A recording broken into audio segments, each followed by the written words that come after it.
தமிழகத்தில் புதிய குடும்ப அட்டை கேட்டு விண்ணப்பித்த 3 லட்சம் பேர்களில் தகுதியான நபர்களுக்கு இந்த மாதம் முதல் குடும்ப அட்டை வழங்கப்படும் என்று உணவு மற்றும் கூட்டுறவுத்துறை செயலாளர் திரு ராதாகிருஷ்ணன் கூறினார். திருவாரூர் மாவட்டம் மூவாநல்லூரில் 21 கோடி ரூபாய் மதிப்பீட்டில் நெல் சேமிப்பு கிடங்கு கட்டப்பட்டு வருகிறது. இதனை உணவு மற்றும் கூட்டுறவுத்துறை செயலாளர் திரு ராதாகிருஷ்ணன் நேரில் ஆய்வு செய்தார். மாவட்ட ஆட்சித்தலைவர் திருமதி சாருஸ்ரீ மற்றும் அதிகாரிகள் உடனிருந்தனர். விவசாயிகளிடமிருந்து மத்திய அரசு நெல் கொள்முதலை செய்து வருகிறது. இதற்காக மாநில அரசு நுகர்பொருள் வாணிப கழகத்தின் மூலம் நெல் பெற்று மத்திய அரசுக்கு வழங்கி வருகிறது.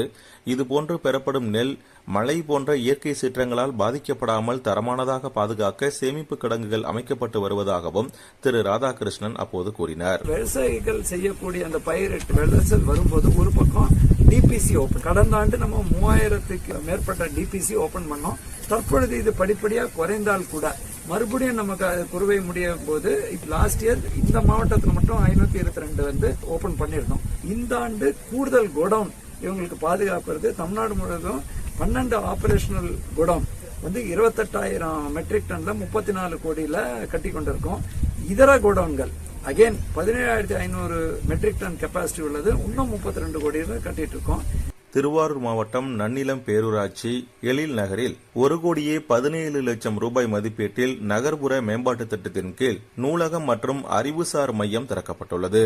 3000 சதுர அடி பரப்பளவில் கட்டப்பட்டுள்ள நூலகம் மற்றும் அறிவுசார் மையம் படிப்பகம், பயிற்சி அறை, பாதுகாக்கப்பட்ட குடிநீர், சிசிடிவி கேமரா, கணினி உள்ளிட்ட பல்வேறு வசதிகளை கொண்டதாக அமைக்கப்பட்டுள்ளது.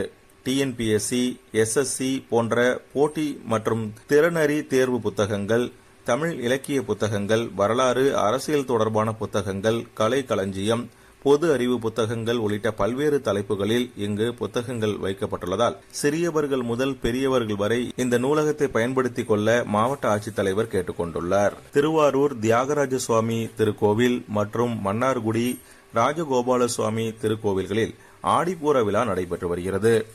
திருவாரூர் தியாகராஜ சுவாமி கோவிலில் தினசரி இரவு சுவாமி வீதி உலா நடத்தப்பட்டு வருகின்ற 6ஆம் தேதி இரவு கமலாம்பாள் தேரோட்டம் நடைபெற உள்ளது. அதேபோல மன்னார்குடி ராஜகோபால சுவாமி கோவிலில் செங்கமலத்தாயார் சுவாமி வீதி உலா தினசரி இரவு 8 மணி அளவில் நடத்தப்பட்டு வருகிறது. இதன் நிறைவாக வருகின்ற 7ஆம் தேதியன்று காலை ஆடிப்பூர தேர் திருவிழா நடைபெற உள்ளது.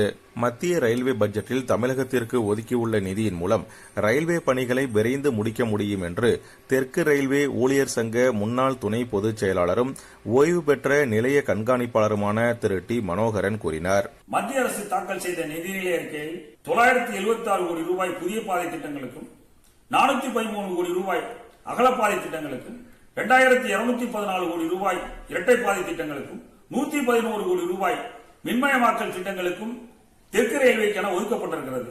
தமிழகத்திலே நடந்து வருகின்ற ரயில்வே திட்டங்களுக்கு அதனுடைய வேகம் எடுப்பதற்கு இந்த நிதி ஏதுவாக இருக்கும். விவசாயிகளுக்கு எந்தவித பாதிப்பும் இல்லாத வகையில் விவசாயிகளின் ஒப்புதலுடன் தான் வளர்ச்சி பணிகளுக்கு முக்கியத்துவம் கொடுக்கப்பட்டு வருவதாக தொழில்துறை அமைச்சர் கூறினார்.